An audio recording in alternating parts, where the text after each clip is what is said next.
போதும் அந்தவா பாத்து பாத்து பாத்து வாப்பா பாத்து வாப்பா. ஏன்பா இவருன்னா ஆபீஸ் போறவரு சொல்லியா?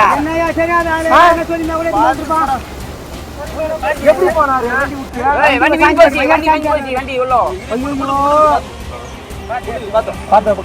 பொறுமையாரு பொறுமையாரு 10 முள்ளு போச்சு. பாத்து வாப்பா பாத்து வாப்பா.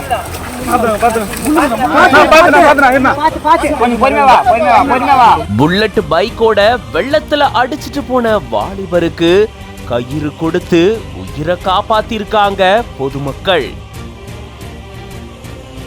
இதோ போயிடலான்னு வெள்ளம் போன சாலையை கடக்க முயற்சி செய்யும் போது வெள்ளத்தோட வெள்ளமா வாலிபர் அடிச்சு செல்லப்பட்டதா கூறப்படுது. கடவுள் போல பொதுமக்கள் வந்து வாலிபருடைய உயிரை காப்பாத்திருக்காங்க. பெஞ்சல் புயல் காரணமா தமிழகத்துல வட மாவட்டங்கள்ல அதிகப்படியான மழை பெஞ்சது. இதன் காரணமா பல ஆறுகள், ஏரிகள், குளங்கள்ல வெள்ளப்பெருக்கு ஏற்பட்டிருந்திருக்கு. அந்த வகையில ராணிப்பேட்டை மாவட்டத்திலையும் 3 தினங்களா தொடர்ந்து கனமழை பெஞ்சதால எல்லா நீர்நிலைகளிலுமே வெள்ளப்பெருக்கு ஏற்பட்டிருந்திருக்கு. நெமலில இருந்து நாகவேடு வழியா அரக்கோணம் போகக்கூடிய தார் சாலையின் மேல நீர் பெருக்கெடுத்து ஓடுனதா கூறப்படுது.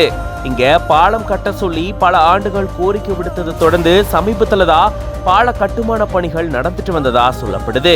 இந்த சூழல்ல இதுக்காக மாற்று தார் சாலையும் அமைக்கப்பட்டிருந்திருக்கு. அந்த சாலையை தான் பொதுமக்கள் பயன்படுத்திட்டு வந்திருக்காங்க. ஆனா கடும் மழை காரணமா இந்த சாலை வழியா வெள்ளப்பெருக்கு ஏற்பட்டிருந்திருக்கு. இந்த வழியா யாரும் போக கூடாது அப்படின்னு தடை விதிச்சிருந்தாலும் ஒரு சில இருசக்கர வாகன ஓட்டிகள் இந்த சாலையை பயன்படுத்திட்டு வந்ததாகவும், அப்பதான் அங்க அந்த சாலையை கடக்க முயற்சி செஞ்ச புல்லட்ல வந்த நபர் வெள்ளத்துல அடிச்சு செல்லப்பட்டதா கூறப்படுது. உடனடியா பொதுமக்கள் கயிறு கட்டி அந்த நபரை பத்திரமா மீட்டிருந்திருக்காங்க. பொதுமக்கள் மட்டும் இல்லனா வாலிபருக்கு மிகப்பெரிய ஆபத்து ஏற்பட்டிருந்திருக்கலாம். இப்போ இது தொடர்பான பதபதைக்க வைக்கக்கூடிய காட்சி இணையத்துல வைரல் ஆயிட்டு வருது.